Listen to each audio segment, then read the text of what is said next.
Este año nuestra academia cumple 175 años.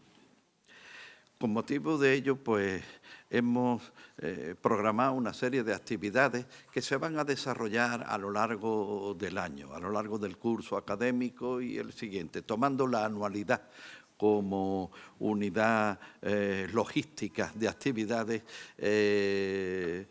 más que el curso académico propiamente dicho. Aprovecho el incidente del teléfono para pedirles, por favor, que los apaguen. Eso es. Uno de los actos que hemos programado, de las actividades que hemos programado, es dar a conocer un tanto más lo que es la Real Academia, y hemos tomado el hilo de los presidentes o las respectivas biografías de los presidentes para a su través conocer nuestra propia historia.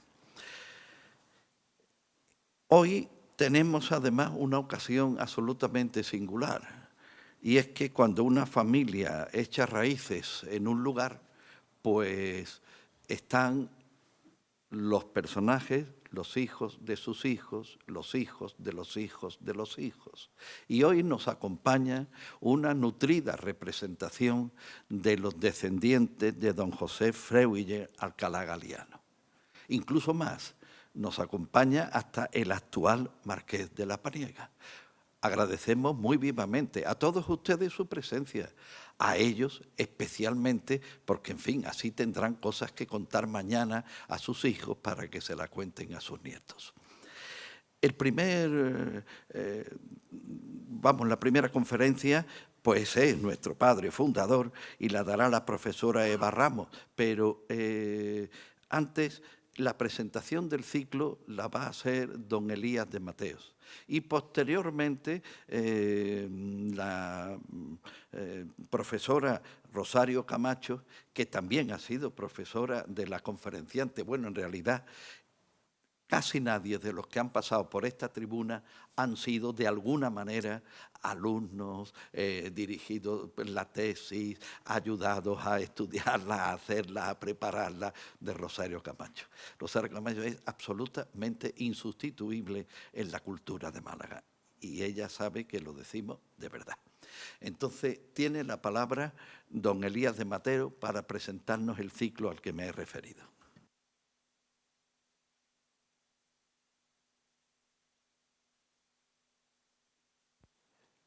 Buenas tardes. Como ha referido el señor presidente, hoy iniciamos los actos conmemorativos del 175 aniversario de esta casa. La Real Academia de Bellas Artes de San Telmo ha sido, a lo largo de 175 años, una institución donde la impronta de los sucesivos presidentes pues, ha marcado el rumbo de lo que el presidente siempre alude, y es cierto, la institución estrictamente cultural más antigua de la ciudad y de la provincia de Málaga. Para ello hemos programado un ciclo de conferencias que se inicia esta tarde con la disertación de la profesora Eva Ramos sobre el que fuera primer presidente y fundador, el marqués de La Paniega, y luego seguirá durante los siguientes meses, una al mes, hasta culminar en noviembre. Ustedes se darán cuenta de que si tienen el programa, creo que lo hemos intentado que lo tengan todos ustedes. Nosotros hemos tenido hasta ahora 12 presidentes, incluyendo el actual José Manuel Cabra.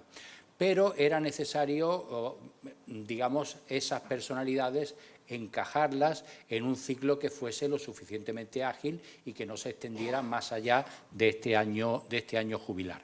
Entonces, pues vamos a tener a partir de este mes de abril y hasta el mes de noviembre distintas conferencias en las cuales en ocasiones se hablará de un presidente por su relevancia, por sus actuaciones, por distintas circunstancias, y en otras ocasiones hemos agrupado a varias personalidades en una sola charla.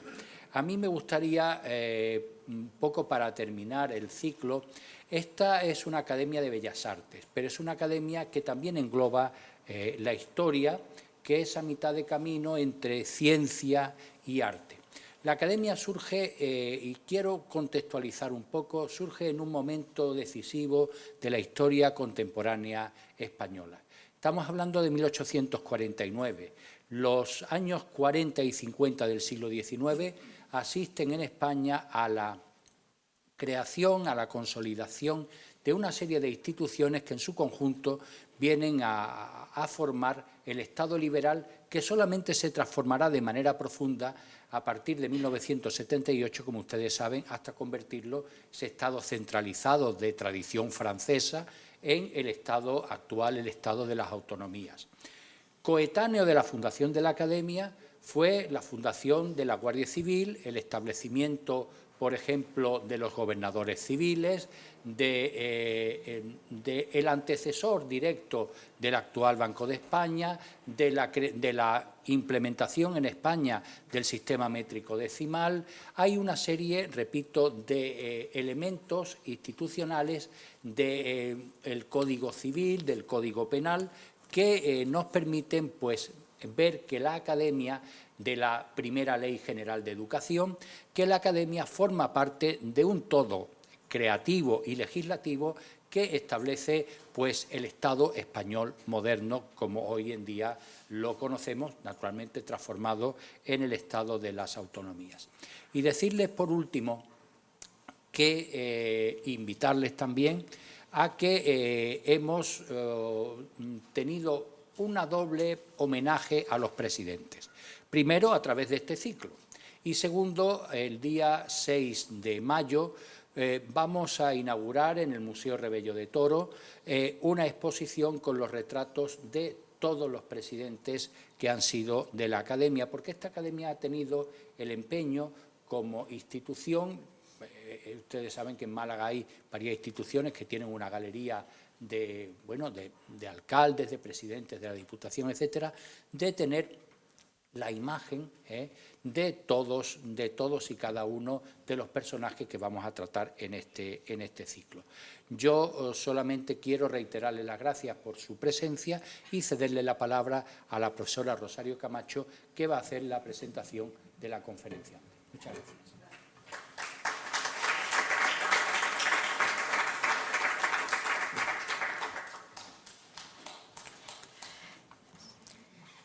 Buenas tardes, señor presidente de la Academia de San Telmo, señora presidenta de la Academia de Extremadura, compañeros de la Academia, señor marqués de la Paniega.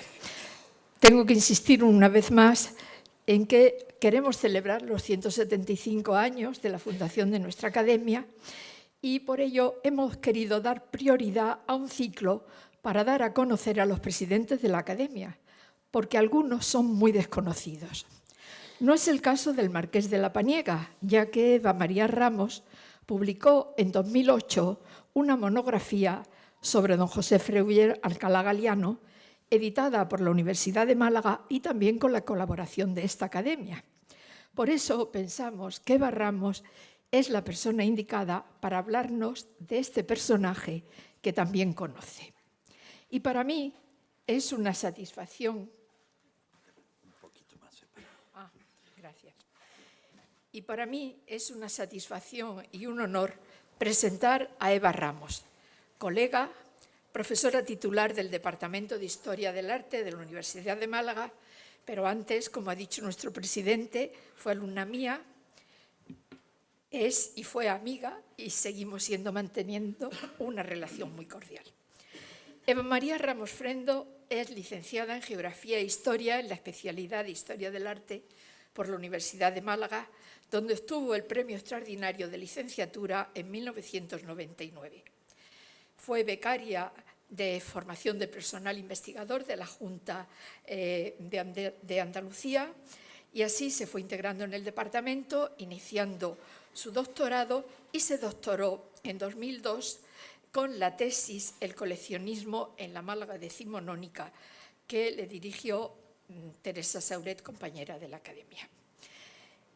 Eva no ha dado bandazos en su investigación. Sus trabajos se centran en dos líneas de investigación prioritarias dentro del ámbito de la historia del arte de la edad contemporánea. Ella se ha interesado por la historia social del arte y, en concreto, por las actividades de promoción, protección, patronazgo, mecenazgo y coleccionismo de las artes por parte de grupos privilegiados, la alta burguesía y la aristocracia, preferentemente en los siglos XIX y XX. Y, por otro lado, destaca también su interés por la cultura visual de las primeras décadas del siglo XX, de forma más específica por la iconografía publicitaria inserta en las revistas ilustradas. Y en ambas líneas ha mostrado un especial interés por el papel jugado por la mujer en estos ámbitos como sujeto y como objeto de las artes. Estos trabajos se han desarrollado en diversos proyectos de investigación, no los voy a citar todos. Uno de ellos es Políticas en tránsito para la legitimación nobiliaria, Memoria e historia en el coleccionismo y las escenografías domésticas de la nobleza española. Otro, Prácticas de subjetividad en las artes contemporáneas, recepción crítica y ficciones de la identidad desde la perspectiva de género, que dirige Maite Méndez. Ella ha publicado 3 libros importantes dentro de estas líneas. El primero fue sobre Amalia Heredia Livermore, marquesa de Casalorín, que lo publicó en el año 2000 y que ha realizado una nueva edición en 2022,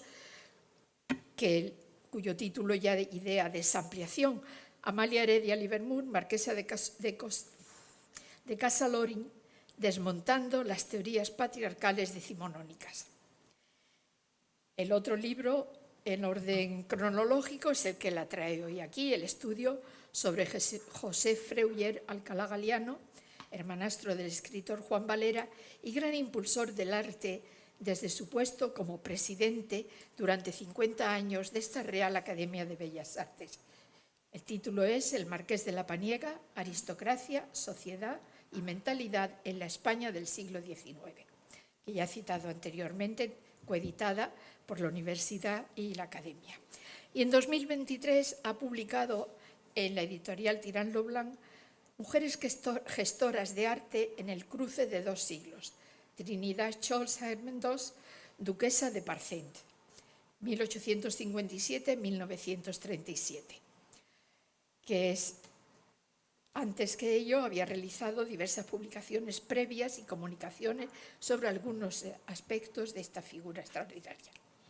Otros trabajos suyos dentro de estas líneas pues es el coleccionismo en la Andalucía barroca, que presentó en el Congreso Internacional Andalucía Barroca 2007, o la oligarquía malagueña del siglo XIX, memoria, empoderamiento e incidencia en el espacio urbano, la participación en la vida política y cultural de las mujeres de la alta burguesía del siglo XIX, Amalia Heredia como ejemplo singular. La otra línea que citaba era el estudio de la iconografía en las revistas. Ella empezó analizando muy bien la revista Blanco y Negro y en 2009 publicó Iconografía publicitaria de una década en blanco y negro. Otros títulos son Imágenes seductoras en la publicidad de las revistas ilustradas, en el Congreso Internacional Imagen y Apariencia, o Los felices 20 a través de la iconografía publicitaria de las revistas ilustradas españolas. Dando una vuelta al tema, se ha adentrado también en el estudio del cuerpo femenino en movimiento en la publicidad de los años 20 o diversas publicaciones sobre la ilustradora danesa Gerda Wagener, Retratos de una identidad transgénero. Otra publicación más reciente, Las artistas de Lesbos y su reflejo en el arte, o de la amistad romántica como pretexto a la visibilidad del mundo lésbico en la cultura visual contemporánea, publicada en la revista Norma. Ha participado en muchísimos congresos, pero no solo como investigadora, también otro tipo de participación en prácticas de subjetividad en la creación contemporánea. Dirigió una sección y la publicación de parte de este congreso con el título de Géneros y subjetividad en las prácticas artísticas contemporáneas, y también ha formado parte del comité científico y organizador del Congreso Internacional Desnortada, que dirige Maite Méndez, Territorios del Género en la Creación Artística Contemporánea, que ha sido todavía no hace un año y se celebró en la Térmica, que reúne todos estos eventos. Pues nada más, porque mi tiempo se acaba y no le quiero quitar tiempo a Eva. Les doy la bienvenida a todos ustedes y ahora todos conoceremos al Marqués de la Paniega. Muchas gracias.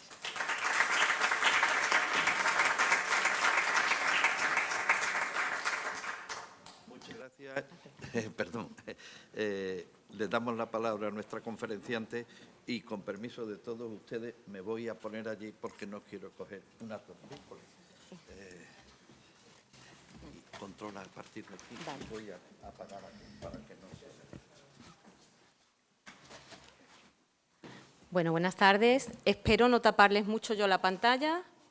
Vale, perfecto. Bueno, pues ante todo agradecerles a todos los asistentes el haber acudido esta tarde a esta conferencia. No sé si el audio se escucha bien, lo retiro. Bien, perfecto.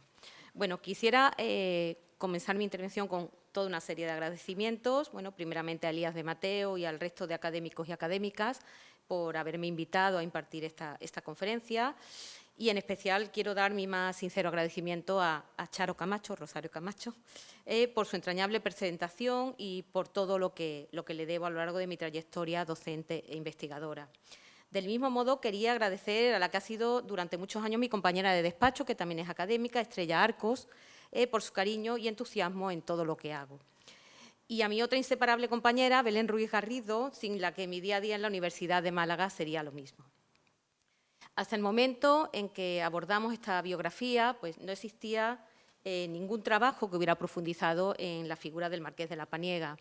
Tan solo en 1987, en la obra realizada por María Ángeles Pasos Bernal, que ven la portada en la imagen, ¿no? la Academia de Bellas Artes de Málaga del siglo XIX, ahí se hacía referencia a José Freuler, pero solo en aquellas cuestiones relacionadas con la institución académica, que era el objeto del estudio de dicho trabajo. Por tanto, consideramos que era necesaria una monografía que nos permitiera conocer los más diversos aspectos y facetas de la vida de este personaje para evitar que cayera en el olvido. Así que afrontamos esta deuda que se tenía hacia la figura del que fuera quinto Marqués de la Paniega y primer presidente de la Real Academia de Bellas Artes de San Telmo, también conocido, como se ha dicho, por ser hermanastro del famoso escritor Juan Valera. Y bueno, nuestro esfuerzo, como también se ha comentado, fue gratificado con la publicación en 2008 de la obra titulada El Marqués de la Paniega, Aristocracia, Sociedad y Mentalidad en la España del siglo XIX, que se debió a la generosidad y labor conjunta de la Universidad de Málaga y de esta Real Academia. En los momentos de la publicación también quiero recordar y agradecer la desinteresada ayuda que me prestó mi compañero de departamento también, Francisco Rodríguez Marín, quien prologó este libro, me ayudó con la realización de la fotografía de los distintos retratos del Marqués y me acompañó a Cabra, donde nos invitaron a presentar este libro, ¿no? Concretamente, además, en la casa natal del hermanastro del Marqués, Juan Valera, ¿no? La vida de José Freuler, como saben, aconteció en la Málaga del siglo XIX, cuando esta ciudad vivió pues, uno de sus momentos de mayor apogeo económico, ¿no? Gracias al desarrollo de su comercio y al proceso de industrialización, pero también sufrió el Marqués su posterior declive a finales de dicha centuria, lo que comprobaremos al final de la intervención, ¿no? Pero como podremos ver, la vida de José Freuler no solamente se va a desenvolver en Málaga, también lo veremos viajar por la provincia de Córdoba, sobre todo por Cabra y Doña Mencía, y también lo veremos en Sevilla, lugares donde residió y tuvo propiedades, además de ejercer cargos políticos o, por ejemplo, pertenecer a sociedades como en Sevilla el casino de del príncipe Don Alfonso, que fue una sociedad creada pues, para reunir a aquellas personas que apoyaban la proclamación del príncipe Alfonso como rey de España, ¿no? Cuando su madre abdicara, es decir, apoyarlo como futuro Alfonso XII, además de tratarse de un centro de recreo y esparcimiento. También estuvo con el resto de su familia, aunque es verdad que quizá más su familia que él, presente en la vida cortesana madrileña. Nuestro acercamiento a José Freuler Alcalá Galiano se produjo a raíz del hallazgo de su testamento hológrafo, no se ve muy bien, pero lo tienen en la imagen, y otra serie de documentos que encontré en los protocolos notariales del Archivo Histórico Provincial de Málaga. En este testamento él se explayaba en relatarnos cuestiones relativas a su familia, el afecto a su esposa y a sus hijos, sus actividades económicas y, finalmente, la gravosa situación en que se encontraba al verse afectado por la crisis que, como hemos expuesto, sufrió la ciudad de Málaga. Lo que comentaremos, toda esta crisis, al final del relato. Este hallazgo nos animó a iniciar una búsqueda exhaustiva de documentación, datos y referencias que nos permitieran abordar la vida de este destacado personaje, que tan importante papel jugó en la Málaga decimonónica. Queremos resaltar que también fue fundamental el contar con la correspondencia de su hermanastro Juan Valera, que, aunque siempre hablando desde su propio punto de vista, pero nos proporcionó mucha información sobre José Freuler y su vida íntima y profesional. Pero vayamos al comienzo de todo. Nuestro protagonista nace en la ciudad de Málaga el 21 de marzo de 1815, siendo hijo de Santiago Freuler Curti, del cual no tenemos ninguna imagen, brigadier de los Reales Ejércitos y suizo de nacimiento, y de María Dolores Alcalá Galiano, que vemos en la imagen, natural de Écija, Sevilla, que era marquesa de la Paniega y vizcondesa de Barco, descrita como simpática pero austera y mujer nada agraciada. José fue bautizado en la iglesia de Santiago, justo al día siguiente de su nacimiento. Parece ser, esto es como un misterio, que tuvo una hermana con la que no mantendría muy buena relación. Pues Juan Valera, en su correspondencia, indicaba: Pepe no viene por aquí, esto es, pasa siempre rápidamente por Cabra, por no ver a su hermana Ángela. La hermana es tremenda, pero es su hermana y es desgraciada y es pobre. Me parece que Pepe es cruel con ella, sean sus faltas. Y esta es la única referencia que tenemos de esa hermana del marqués de la Paniega. En 1818, cuando José Freuler tenía solo 3 años, fallece su padre. Su madre y él se trasladan a Écija y más tarde a Cabra, acompañados de la abuela materna y una prima llamada Carmen Escalera, de las cuales pues luego no volvemos a tener más noticias. Poco después, el 31 de octubre de 1823, contrae matrimonio, del sí tenemos imagen, con José Valera y Viaña, natural de la localidad de Doña Mencía, en Córdoba, el cual era capitán de fragata, retirado de la Real Armada y había viajado por muchos lugares del mundo participando en varios combates navales. De este nuevo matrimonio nacerán 3 hijos: el escritor Juan Valera, Sofía, que vemos en el centro, considerada la hija más bella, quien sería, como referiremos luego con más detalle, pintora aficionada y más tarde duquesa de Malakoff a raíz de su matrimonio. Y Ramona, la que vemos a la derecha, quien era descrita como fea, reservada de carácter y con una gran agresividad. Ramona casó con Alonso Mecía de la Cerda, marqués de Caicedo. Por este motivo, José Freuler pasará a ser conocido a partir de entonces como el postizo en relación con su padrastro José Valera. José Freuler marchó en 1833 a estudiar Derecho en Granada, mientras su familia regresó a Málaga, donde su padrastro retomó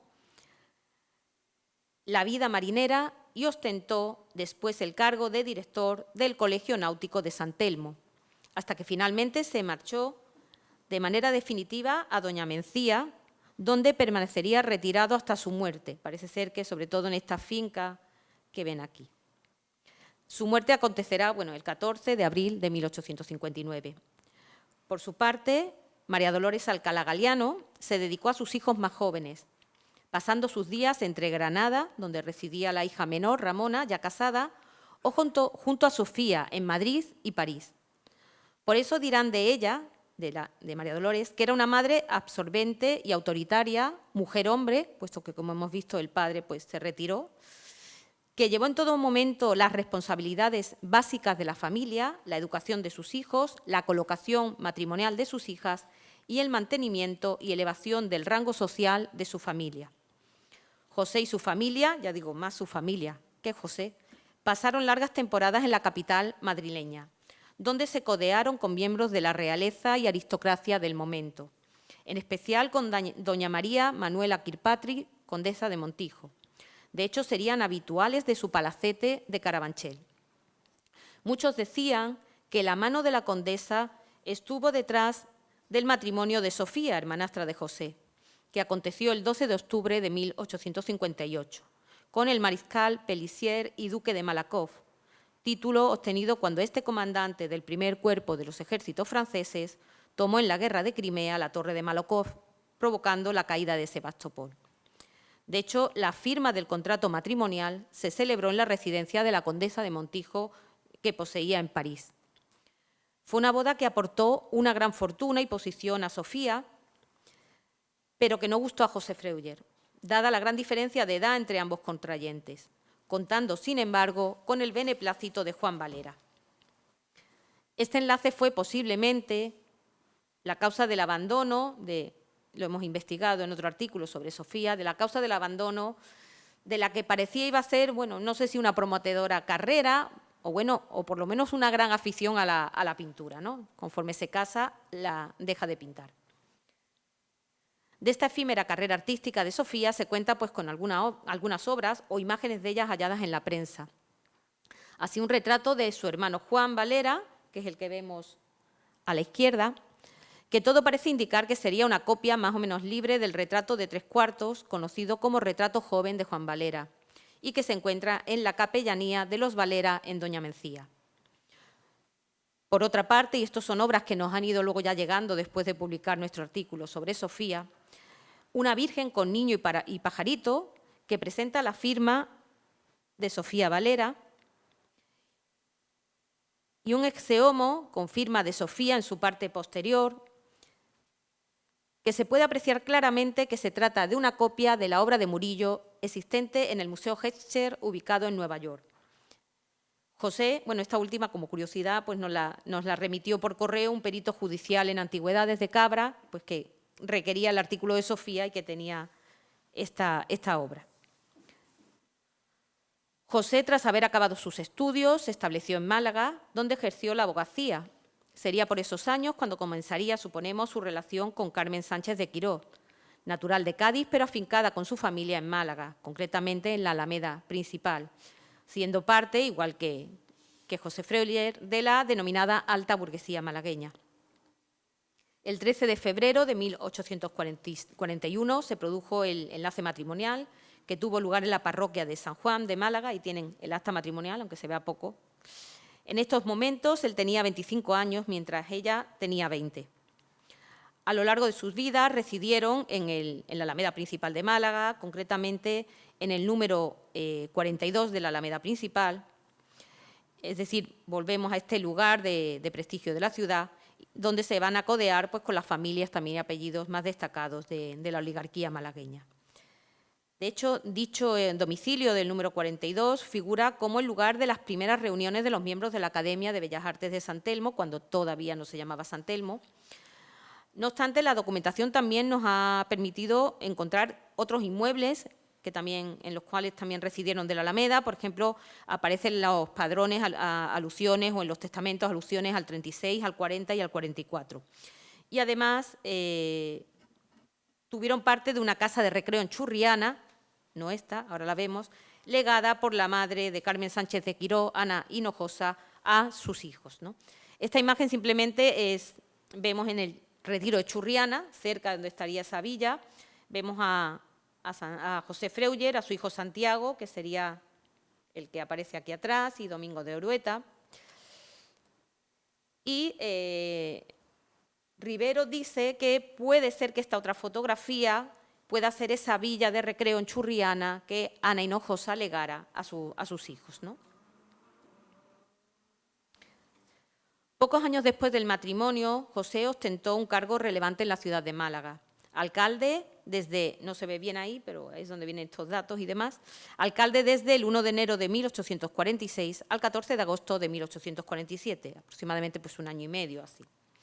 Durante su mandato, algunas de las preocupaciones a las que se enfrentó fueron la canalización del río Guadalmedina, los problemas de abastecimiento de agua de la ciudad o la creación de una fábrica de gas para dotación de alumbrado particular, entre otras labores de mejora y ornato de Málaga.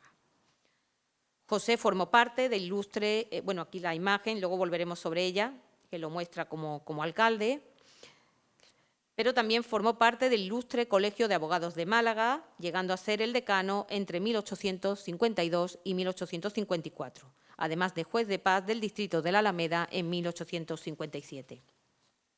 También fue elegido diputado provincial del primer distrito de la capital malagueña, razón por la que abandonó su cargo de alcalde.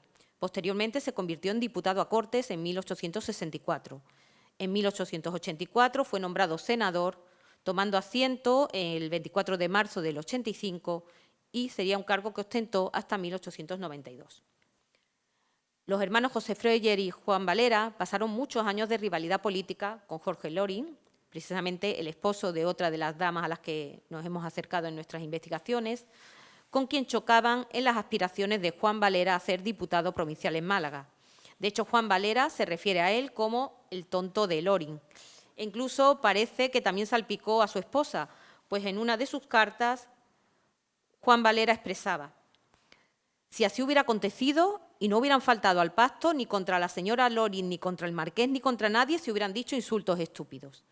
Aunque en otros escritos se refiere a ella como la linda y discreta Amalia. Y me consta, bueno, aparece en mi segunda publicación del libro de Amalia, que años después Amalia y Cánovas del Castillo ayudan a Juan Valera a conseguir un puesto de trabajo en los ferrocarriles, ¿no?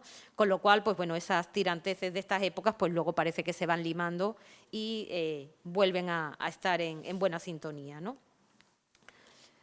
Durante estos años fueron naciendo los hijos del matrimonio de José Freuler y Carmen Sánchez de Quiró. Un total de 5 hijos varones: Santiago, Andrés, José, Manuel y Federico, aunque el tercero, José, falleció en la infancia. Y entre los 2 mayores y los 2 menores habría unos 20 años de distancia o de diferencia, ¿no? Por lo que el escritor Juan Valera, cuando hablaba de sus sobrinos más pequeños, decía que eran los niños de la segunda tanda. De hecho, de nuevo volvemos al retiro de Churriana. Aquí podemos ver al mayor, a Santiago, y aquí aparecen unos niños, no sé si pueden ser esos niños de la segunda tanda o no, pero bueno, podrían ser, ¿no? El matrimonio también pasó temporadas con los 2 hijos menores residiendo en Doña Mencía, en el número 4 de la calle Vuelta del Sacramento, que era conocida como la casona o casa solariega de los Paniega, donde también contaron con una finca, aquella a la que se retiró José Valera, y otros terrenos en explotación. Esta casona, donde se ubicaba el escudo del marquesado de la Paniega, fue destruida y en su solar se construyó la Casa de la Cultura de Doña Mencía. Además, tuvieron domicilio en Sevilla, donde acabarían viviendo 2 de los hijos del matrimonio, Santiago y Manuel, y a donde Carmen Sánchez de Quiró marchó cuando quedó viuda de José Freuler. Junto con todos los cargos políticos y profesionales citados, el nombramiento al que más años de su vida dedicó fue el de presidente de la Real Academia de Bellas Artes de San Telmo. Fue su primer presidente desde que se constituyó el 7 de junio de 1850 y hasta su fallecimiento en abril de 1901. Por tanto, más de medio siglo estuvo ejerciendo este cargo y realizando una destacada labor para que en la capital malagueña existiera una intensa vida artística y se velara por la protección de su patrimonio. José Freuler fue quien propuso tanto a los académicos como al Gobierno que la institución se denominara Academia de San Telmo, algo totalmente justificado ya que su sede se encontraba en la que fuera anteriormente Colegio de Náutica de San Telmo, ¿no? Del que, como ya hemos dicho, su padrastro fue director. Esta denominación, no obstante, no se haría efectiva hasta 1883. También impulsó la creación de la Escuela de Bellas Artes de Málaga, algo que se conseguiría un año después de su nombramiento, el 20 de enero de 1851, institución que también se ubicó en el primer piso del Colegio de San Telmo, aprovechando las aulas del antiguo Colegio de Náutica. gracias a la cesión del Ayuntamiento de Málaga. José se desvivió por dotarla de las mejores instalaciones que permitieran la formación adecuada del alumnado y el espacio suficiente para poder admitir a todos los que solicitaban su ingreso en ella, dado que en el momento de su fundación ya quedaron 70 aspirantes en lista de espera. No obstante, el mantenimiento de la escuela no fue un camino de rosas. Hubo bastantes dificultades y José tuvo que emplear grandes esfuerzos para dotar a ambas instituciones, academia y escuela, de unas sedes acondicionadas a sus necesidades. Primeramente, José tuvo que lidiar con el alcalde para conseguir la totalidad del piso segundo del edificio de San Telmo, donde se contaba con el espacio suficiente para la academia y la escuela. Además, tuvo que hacerse cargo de los gastos de reformas del inmueble en espera de que llegara el presupuesto concedido. Más tarde, el continuado aumento de alumnos matriculados en la escuela le obligó a repetidas peticiones de ampliación de espacio, llegando incluso a solicitar al obispo la tribuna principal de la iglesia del Santo Cristo. Su propio hermano Juan Valera expresaba en una carta: «Mi hermano está ahora apuradísimo y rabioso porque el ayuntamiento le ha dejado a oscuras, no tiene gas, las más de las clases son de noche y los alumnos no pueden ir a dibujar o a modelar por falta de luz en este siglo de las luces». En años posteriores, en varias ocasiones, temieron la subasta del edificio en que se encontraba ubicada la academia y la escuela, y además tuvieron que enfrentarse a la instalación de nuevas instituciones como los juzgados o la Escuela Normal de Maestras. También fue conocida la mala relación y las numerosas diferencias que José Freuler tuvo con el que fuera profesor y más tarde director de la Escuela de Bellas Artes, Bernardo Ferrandi, y al que dicen que José odiaba a muerte.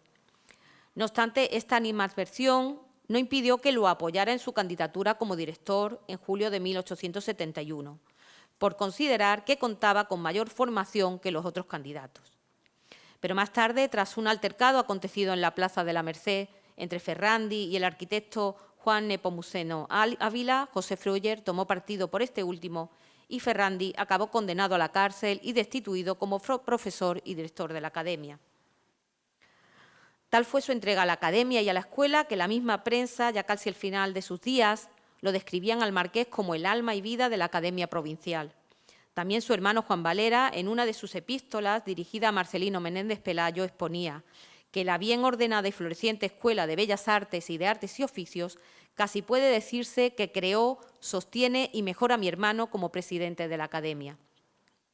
En una carta que el mismo marqués de la Paniega escribía también a Marcelino Menéndez Pelayo el 29 de noviembre de 1892, indicaba: «Como sabe que el Consejo ha informado contra el decreto del 8 de julio, y aclaro, aquel según el cual las escuelas de Bellas Artes quedarían separadas de las academias provinciales de Bellas Artes, pasando a depender de los rectores de la universidad, y sigo diciendo, ruega influya ante el ministro de Fomento», que en aquel momento era Aureliano Linares Rivas, «para que si es cierto que se hará diferencia de unas academias de Bellas Artes a otras, sea la de Málaga de las privilegiadas en atención a los frutos de sus desvelos y trabajos, como demuestra el estado floreciente de la escuela malagueña, que se ve en la exposición, y los albañiles, herreros y carpinteros, y sobre todo los tallistas, que compiten con lo mejor del extranjero».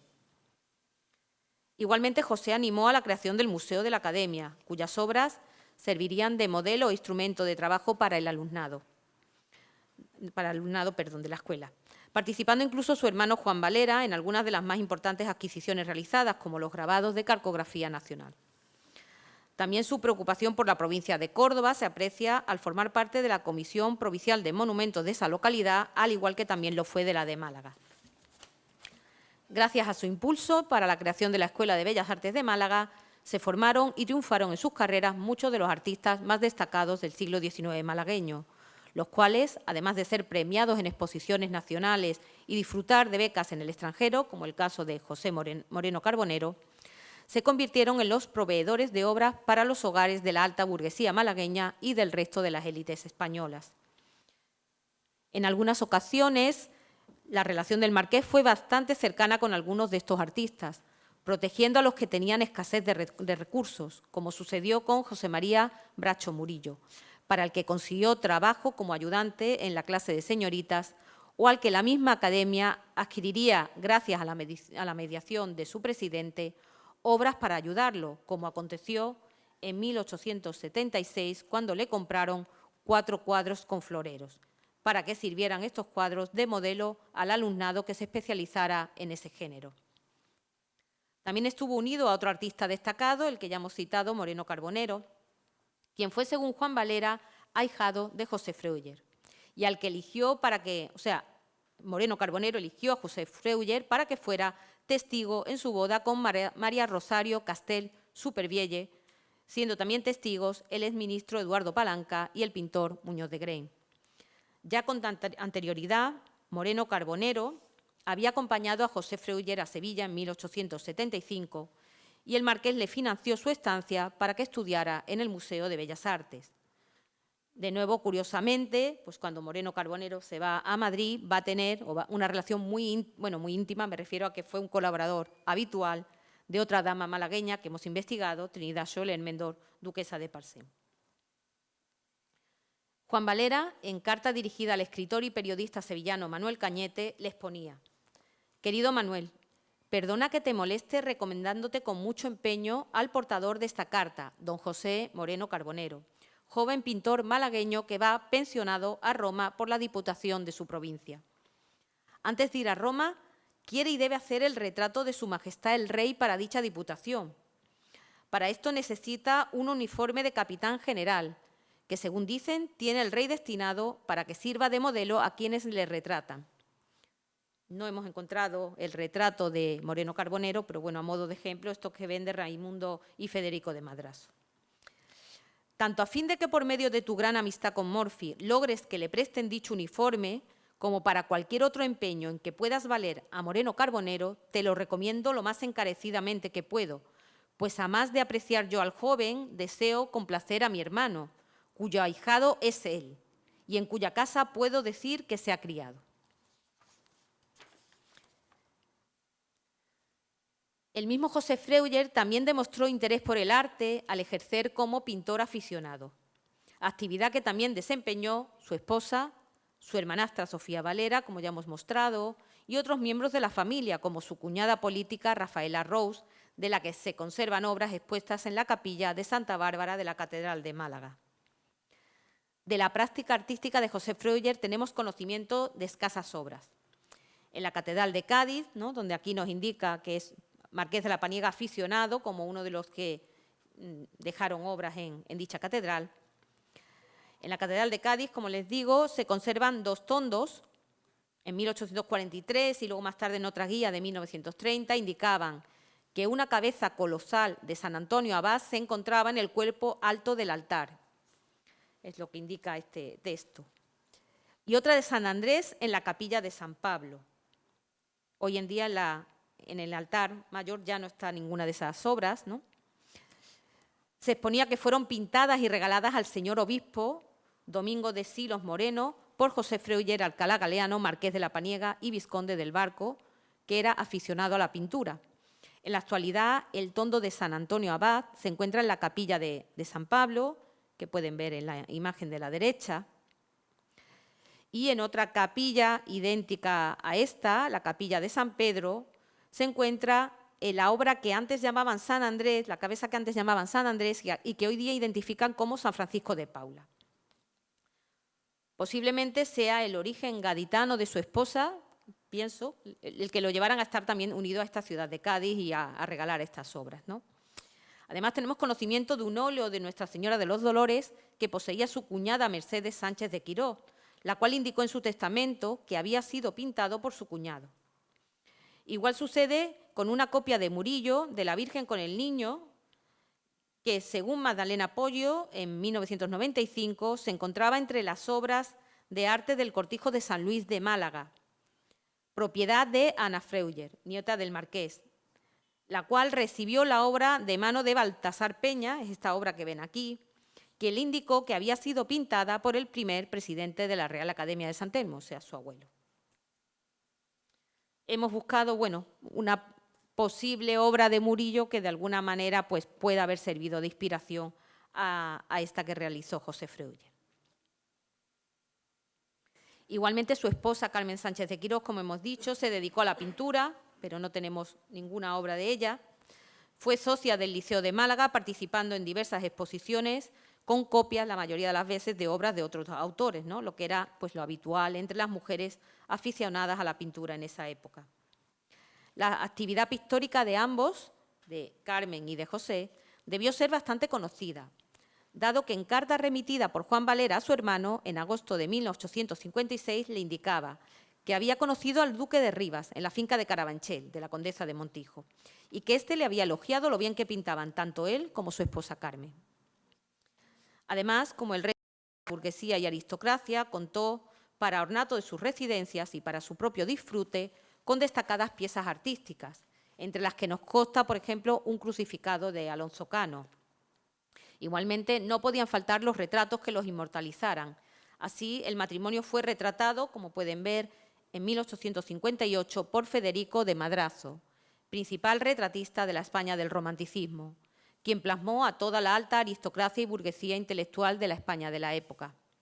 Los retratos del matrimonio, como pueden observar, pues son 2 óleos ovalados, con indumentarias que nos indican su pertenencia pues, a una clase elevada. Carmen aparece pues, con un rostro de gran belleza, vestida elegantemente pero sencilla, con un discreto broche en el pecho, pendientes y un pelo recogido y adornado con un pañuelo negro de encaje.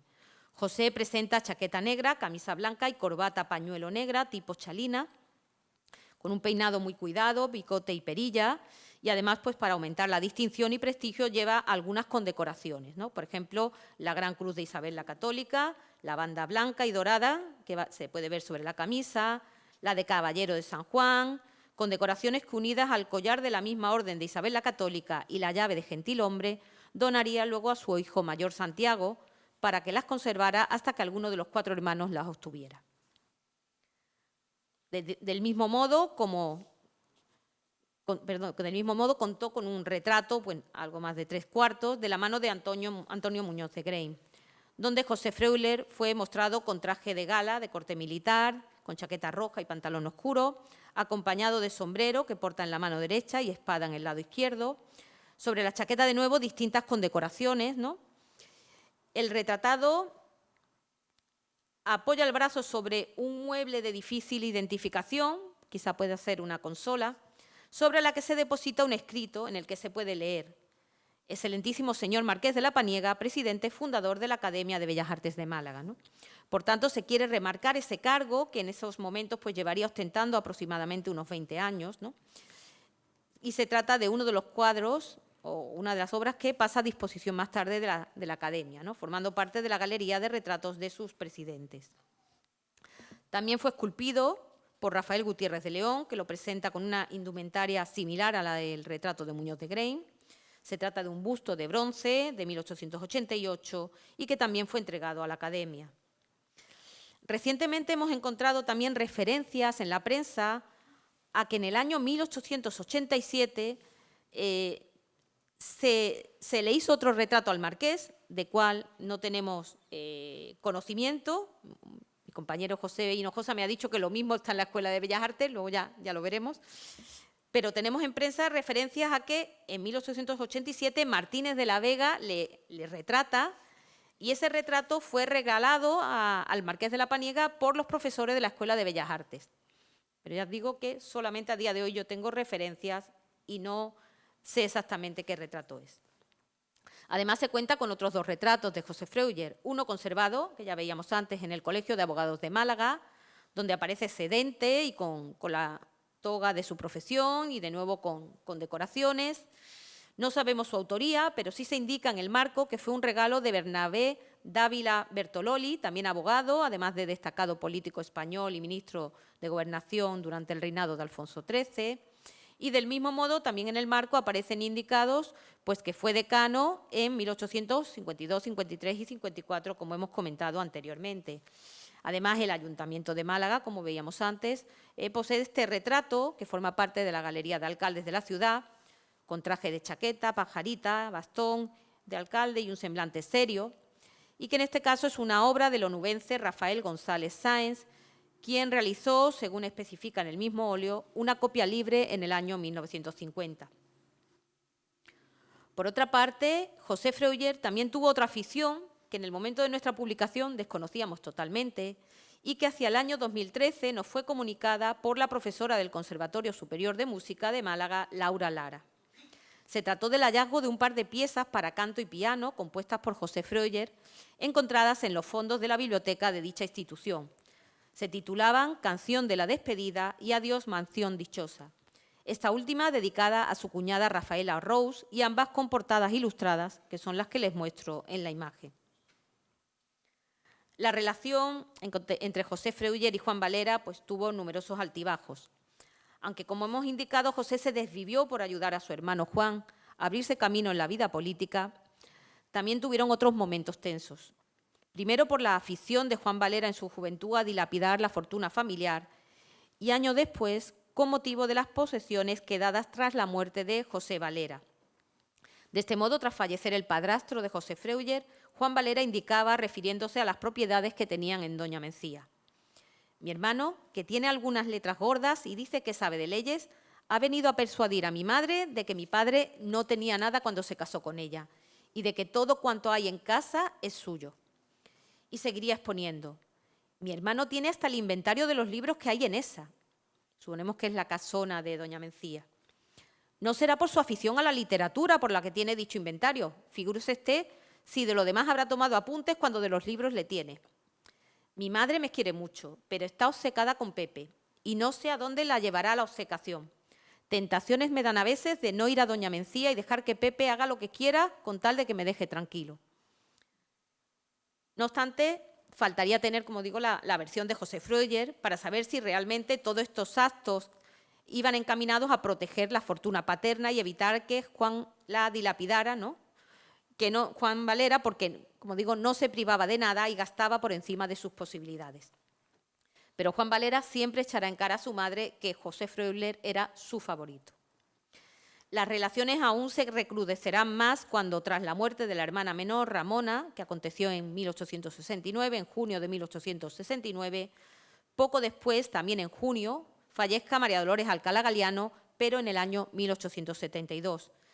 Concretamente, a consecuencia del choque e incendio del tren en el que María Dolores viajaba hacia París para residir con su hija Sofía una temporada y que aconteció en la línea París-Orleans. Es, por tanto, a partir de este momento cuando José Freuler pasará a ostentar el título de Marqués de la Paniega, que aparece reflejado en la obra de Muñoz de Grey. Esta obra está fechada en torno a 1870-71, en cuyo caso estaría indicando la obra un título que todavía no poseía el Marqués de la Paniega. O bien podría deberse a que la obra de Muñoz de Grey fuera realizada con posterioridad, es decir, posteriormente a junio de 1872, que es cuando realmente ostenta el cargo de Marqués de la Paniega. Este marquesado procedía de su tatarabuelo, don Juan Alcalá Galiano y Flores de Soto, caballero de la Orden de Santiago, y le fue concedido por el monarca Carlos III con fecha 17 de diciembre de 1765, entrando en vigor a partir del 31 de ese mismo mes y año. La denominación del título hacía referencia a los territorios que eran propiedad de esta familia, ubicados en el ya citado municipio de Doña Mencía, que pertenecía al partido judicial de Cabra en la provincia de Córdoba. De hecho, los Alcalá Galiano, junto con los Valera, Roldán y Cubero, se encontraron entre las familias más destacadas de dicha villa de Doña Mencía desde el siglo XVII. Junto con el título pasaron a su poder los bienes que le correspondían a José de la parte del mayorazgo creado por ese primer marqués de la Paniega, entre los que, además de otras propiedades, se encontraba una capilla y el panteón existente en la misma. Esta sería la iglesia donde estaba la capilla o lo que queda de ella. Como les digo, una capilla y el panteón que existía en la misma, donde se veneraba la imagen de Jesús Nazareno que ven en la imagen. Imagen que presidía la nave del Evangelio de la iglesia dominica de Nuestra Señora de la Consolación de la villa de Doña Mencía. Era una imagen del siglo XVII que despertaba gran veneración y devoción, sobre todo a raíz de que se le atribuía desde el año 1680 la intervención milagrosa para poner fin a una epidemia de peste que había afectado a la localidad. El heredero del título de marqués debía encargarse del cuidado y ornato de dicha capilla, en cuyo panteón podían ser enterrados los miembros de la familia. De esta iglesia, que hoy día conocen en Doña Mencía como Iglesia Vieja, solo se conserva como ven en las imágenes de la izquierda, la portada, ¿no? Es decir, solo este trozo de aquí.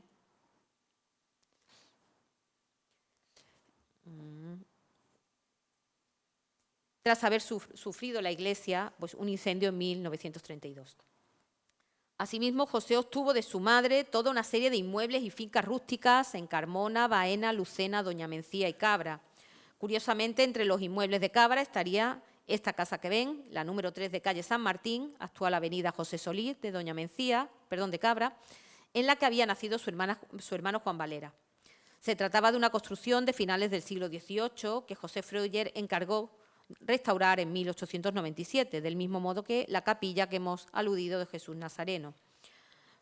Por ello, Juan Valera, años después de haber fallecido el marqués de la Paniega, expresaba a su sobrino Andrés Freuler.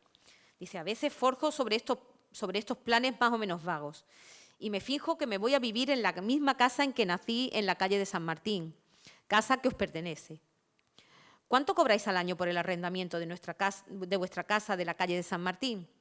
Y si para nada os vale ni sirve esta casa y no tenéis empeño en conservarla, ¿por cuánto crees tú que estaría bien vendida? Además, el marqués de la Paniega contó con propiedades rústicas, caseríos con molinos de aceite, lagares, bodegas, etc. En todo momento, sus hermanos Juan y Sofía consideraron, como ya hemos dicho, que José Freuler había sido el gran favorecido y beneficiado por su madre. Y a partir ya del reparto de la herencia, la tensión entre los hermanos pues, fue cada vez a más, dejando la relación fraternal pues, cada vez más deteriorada. Pero también en Málaga tuvo José propiedades rústicas y se dedicó a su cultivo y cuidado, fabricando vinos, aceites y pasas, lo que añade pues, a otras actividades profesionales y políticas la de terrateniente, empresario y comerciante. Los vinos que fabricó, tanto en Málaga como en Doña Mencía, obtuvieron premios y fueron presentados en exposiciones como la Exposición Universal de Barcelona de 1889. No obstante, sus testamentos y otros documentos dejarán el rastro de los reveses que, como anunciábamos, sufrió su capital, igual que acontecería pues, al resto de la alta burguesía malagueña, sobre todo con la llegada de la filosera y otras situaciones críticas como la quiebra del Banco de Málaga, la crisis del ferrocarril Málaga-Córdoba, donde José poseía acciones, o la depreciación de fincas urbanas. Todo esto le hicieron pasar del esplendor a una etapa trágica de pérdida y de venta de bienes, y él intentó dejar a su esposa en la mejor situación posible.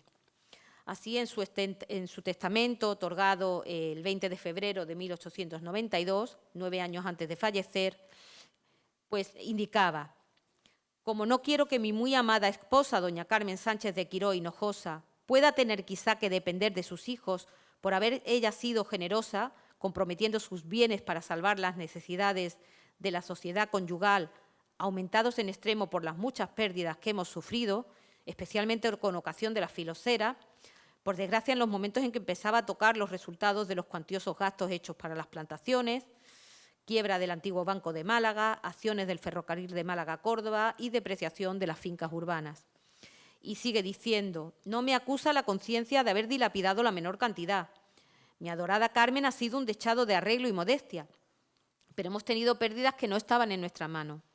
Siento, hijos queridos, no haber podido conservar y colmar vuestro patrimonio, y he sufrido mucho cuando lo he visto mermarse, sufriendo en silencio las escaseces por no afligiros ni menos a vuestra buenísima madre. El 27 de abril de 1901, el marqués de la Paniega fallece. Carmen se marcha, como hemos dicho, a residir a Sevilla, donde estaban 2 de sus hijos, y se fue deshaciendo de algunos inmuebles, como por ejemplo 2 casas en la Alameda principal de Málaga. Lo único que sí mantuvo fue la villa de Churriana que hemos comentado y la que todavía en aquel momento pues, compartía con su cuñada Rafaela Rous. Suponemos que bueno, por tener un lugar donde volver de nuevo a Málaga de vez en cuando, ¿no? El fallecimiento del marqués tuvo lugar cuando contaba 86 años, aunque algunas noticias de prensa, quizá erróneamente, exponen que tenía 90 años. Según las palabras de su hermano, fue un hombre de muy buena salud durante toda su vida, y así expresaba Juan Valera. Parece milagro como Pepe se conserva. Tiene ya muy cerca de 70 años y parece un pollo. No me sucede a mí lo mismo, pues padezco 200.000 alifafes. Pasado mañana, 18 días del Señor Evangelista San Juan, cumplo 59 añitos. A su hermana Sofía le relataba también Juan Valera: Pepe, nuestro hermano mayor, está ahora aquí bastante pintado de pelos y arrugado de pellejo, pero muy ágil y tieso, que parece que tiene 10 años menos que yo en vez de tener 10 más. En 1898, el cronista Casabal publicó un artículo centrado en el estado de salud de Juan Valera, el cual con 70 años padecía una afección en la vista que le había obligado a retirarse. Faltaban en aquel momento 3 años para el fallecimiento del marqués de la Paniega y el cronista indicaba: su inteligencia, refiriéndose a Juan Valera, su inteligencia no ha decaído en lo más mínimo y puede competir en salud con su hermano mayor, el marqués de la Paniega, que pasando de los 80 años monta a caballo y tira las armas como un muchacho. Y nuevamente Juan Valera, en una carta dirigida a un doctor Tebusen, decía: don José, mi hermano mayor, actual marqués de la Paniega, que viste y calza, come y bebe, está más fuerte que un roble, aunque tiene ya cerca de 82 años. Pero el roble llegó a su fin y la prensa ratificó lo expresado por su hermano al decir, a raíz de su fallecimiento, que conservaba una gran energía física y sus facultades intelectuales en todo su brillo, lo que queda demostrado por el hecho de que siguiera ejerciendo de presidente de la Real Academia de Bellas Artes de San Telmo hasta ese final. La ciudad de Málaga demostró su cariño con diversos actos, entre ellos dotó con su nombre a una calle, la actual calle Compañía, por estar allí la sede de la Academia. Aunque José Freuler había dejado establecido en un testamento de 1879 que sus restos exhumados fueran depositados en el panteón de la capilla de Doña Mencía, a la que hemos hecho referencia, finalmente se dispusieron en un nicho del panteón que poseía la Congregación de Luz y Vela, y a la que José pertenecía en el cementerio de San Miguel.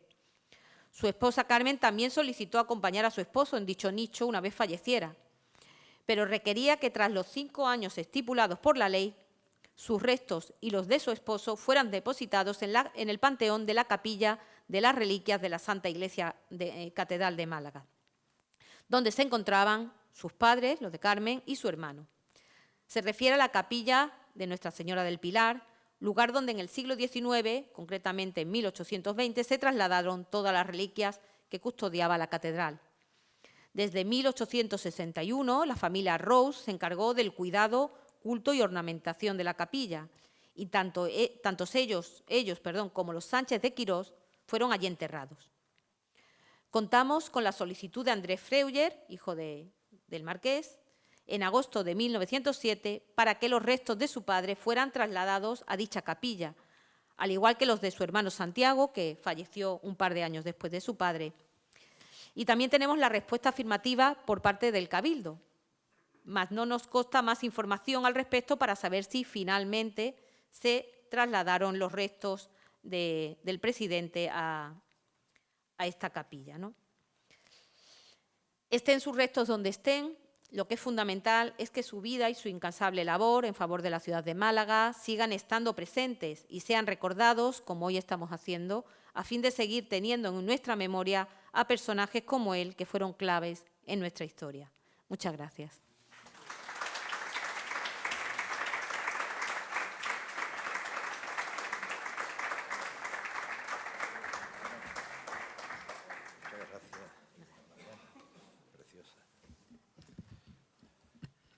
Bueno, muchísimas gracias a nuestra conferenciante invitada y verdaderamente, personalmente me encuentro muy satisfecho de haber iniciado el estudio de nuestra academia con o a través del estudio de quiénes fueran sus presidentes. Quisiera decir, si me lo permite nuestra conferenciante, que me ha parecido extraordinario el acercamiento a la figura de nuestro fundador, porque no ha omitido nada, no ha hecho una visión dulce de la figura, sino como la de cualquier vida, con luces y sombras. pero por sus obras los conoceréis. Y desde luego las obras del Marqués de la Paniega fueron verdaderamente ejemplares, tan ejemplares que aún hoy, a 175 años de la creación, de la que quizás sea su más importante obra, estamos rememorándola. Cito de memoria, en una de esas escasas reuniones que nuestro rey ha tenido con representantes de la nobleza, ha dicho que hoy, si la nobleza tiene sentido, es por su ejemplaridad, por aquella vida entregada a la sociedad, a la cultura, al conocimiento que debe de tener y que hay obligación de ser ejemplar, más en ellos que en otros. Efectivamente creo que hoy se puede decir perfectamente que la vida, desde esa perspectiva, la vida del Marqués de la Paniega fue ejemplar. Hizo mucho, Málaga le tiene que estar agradecida y bueno, sería estupendo saber, a ver si continúa la investigación, dónde están sus cenizas, porque esta academia va a intentar que Málaga tenga por fin un panteón de personas ilustres y ese es su sitio natural, sin duda ninguna. Quisiera ahora darle la palabra muy brevemente, antes de levantar la sesión, a nuestro bibliotecario que tiene una oferta que hacerles. Por favor, Francisco Ruiz Noguera. Sí, bueno, si quiere.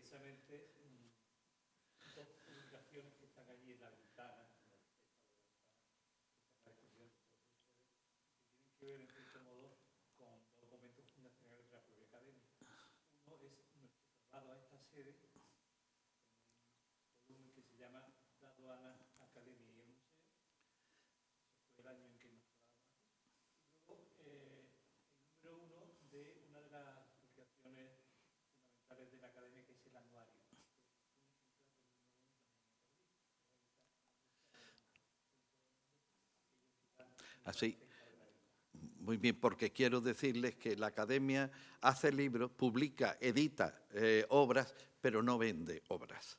Porque, bueno, entre otras cosas sería desde una perspectiva jurídica muy compleja y el IVA nos traería locos. Y nosotros pues preferimos hacer las cosas, entregarlas a quien podemos y esta es una buena manera también de que les llegue a todos ustedes. Muchísimas gracias por su asistencia.